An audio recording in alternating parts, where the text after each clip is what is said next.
Orlando City fans, let me talk to you.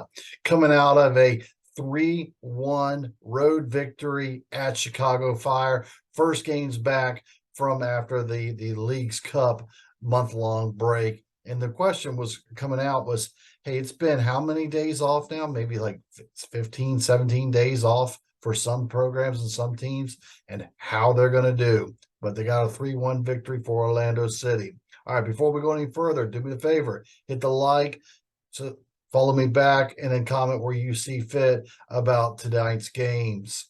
3-1 victory, and it didn't come off initially as clean as I was hoping it would, because it was a lot of possession without purpose. At one point, get this, 27 consecutive passes were made and not even a single shot on goal.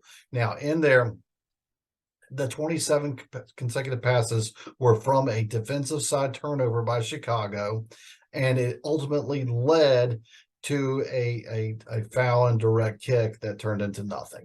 0-0 halftime, and just some sloppy play on both teams, Orlando City and Chicago Fire, especially on the defensive line, and we'll get more into that in a minute.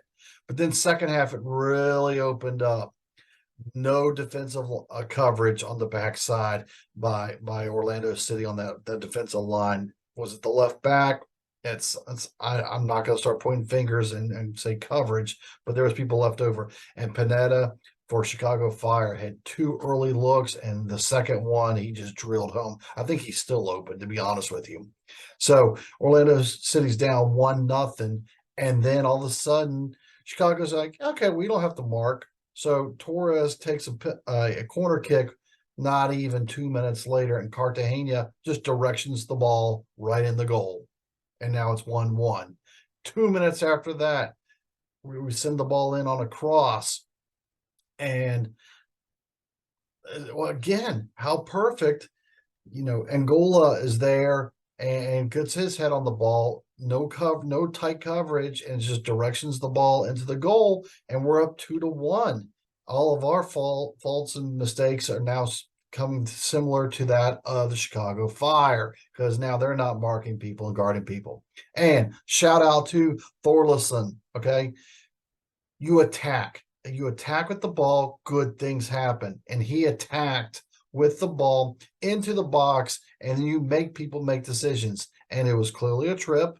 It was clearly inside the box, maybe 8 inches inside the box, but you definitely saw grass in between.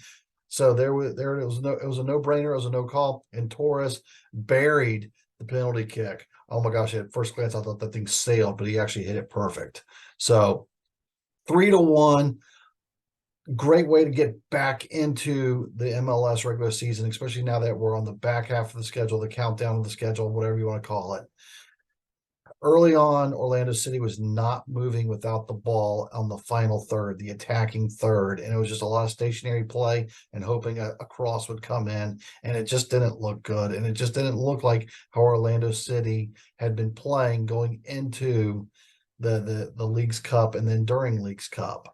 Okay, that cleared itself up. The back line, though, all throughout the night, and especially on both teams, it just wasn't tight coverage at all. And so I'm sure that's going to get film studied and corrected as we progress throughout this week, even, and into this weekend, next games. So overall, good. Three saves by Galese. We only had 6 shots on goal. Cartagena had 2, Angola had 2, Torres had 1, and Urso had 1. And 3 of our 6 shots were headers. Urso's was just right at the keeper. But hey, it's good to see Junior Urso's back. So he's back on the roster. Good for him. He's not wearing the 11, he's wearing 21. But it's a little bit nostalgic now seeing Junior Urso back. All right, there, folks, there's my thoughts on Orlando City's first game back, 3-1 road win at Chicago. What are yours? Hit the like button, comment back, and follow along. For those of you not on TikTok, you've experienced a different and probably more professional setting with the stats and stuff. Those of you on TikTok, thank you for watching. But if you'd like to see the stats and stuff, check out our other any of the 4 other streaming services. And we'll catch you next time.